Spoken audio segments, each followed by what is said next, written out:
House Blue Ribbon Panel hiniling sa PSA na beripikahin ang pagkakakinanlan ng mahigit 600 pangalan na nasa acknowledgement receipts ng OVP.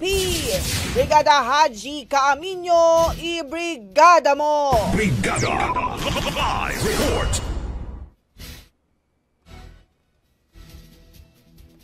Statistics Authority ang pagberipika sa pagkakakilanlan ng iba pang mga pangalan na nakalagay sa acknowledgement receipts ng Office of the Vice President at Department of Education. 677 individuals na inilista bilang recipients ng confidential funds ng OVP at DepEd ang nais ipasuri ng komite, partikular ang kanilang civil registry records.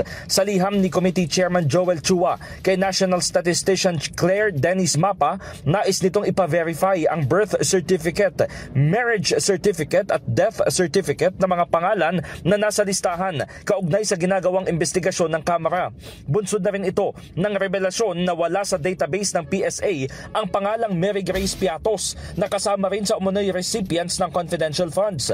Ginamit ang ARs upang i-justify ang 612.5 million pesos na confidential fund expenditures mula 2022 hanggang third quarter ng 2023.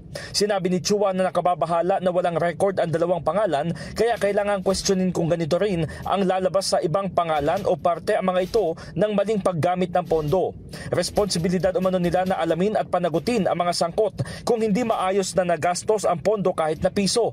Dagdag pa ng kongresista, ang pagtitiyak sa authenticity ng recipients ay mahalaga sa pagpapanatili ng transparency at accountability sa paggamit ng pondo ng bayan.